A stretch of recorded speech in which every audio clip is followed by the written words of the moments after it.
कर्नाटकमध्ये हे आहे कर्नाटकातील महासंचालक, सध्या डीजीपी या पदावर कार्यरत असलेले रामचंद्र राव. आत्ताच कर्नाटकचं ताजं प्रकरण होतं रेवन्ना प्रकरण. त्यानंतर लगेच खळबळजनक असं प्रकरण रामचंद्र राव यांचं. बघा, रामचंद्र राव हे 1993च्या बॅचचे IPS अधिकारी.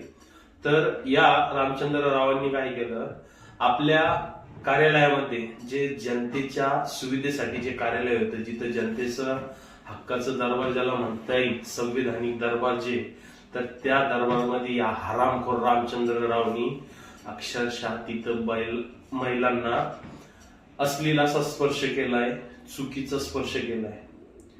यदा कदाचित त्याला आई बहीण नसेल किंवा याच्या पोटी मुली जन्माला आलेल्या नसेल, त्यामुळे तो असे कृत्य करतोय.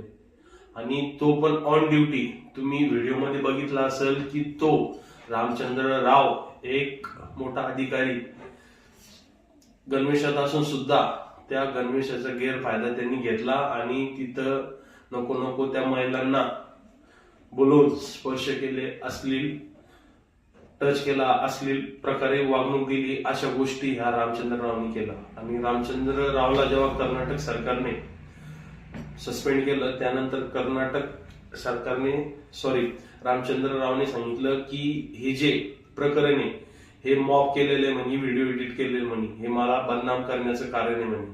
स्पष्ट व्हिडिओमध्ये दिसतंय की हे कुठल्या प्रकारचं प्रकरण आणि काय, कुठल्याही प्रकारचं मॉबने फक्त सारवासावर या ठिकाणी लावली.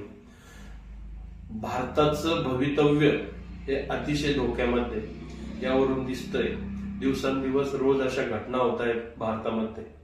कुठं आमदार खासदार मुलींचे बलात्कार करताय, कुठं आमदार खासदार रोडवरच त्यांचे शारीरिक संबंध प्रस्थापित करताय.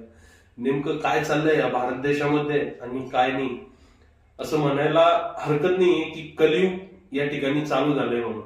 हे आपल्याला, आपण विनाशाकडे जातोय याच्यावर बरोबर आपण वाटचाल करतोय विनाशाकडे, यामधून, या कृत्यांमधून हे दिसतंय. तर माझा भारत देश कुठं नेऊन ठेवलाय हे अक्षरशः अंगावर शार येतं जेव्हा असे प्रकरण समोर येतं. तेव्हा म्हणजे भारतामध्ये महिला कुठेही सुरक्षित नाही. जे पोलीस असतात त्यांच्याकडे तरी संरक्षण, त्यांच्यावरची जिम्मेदारी, तर तेच असं करत असतील तर विश्वास सामान्य जनतेने कोणावर विश्वास ठेवायचा, कोणाकडे आपले दुःख मांडायचे, यावरून हे सिद्ध होत आहे. धन्यवाद.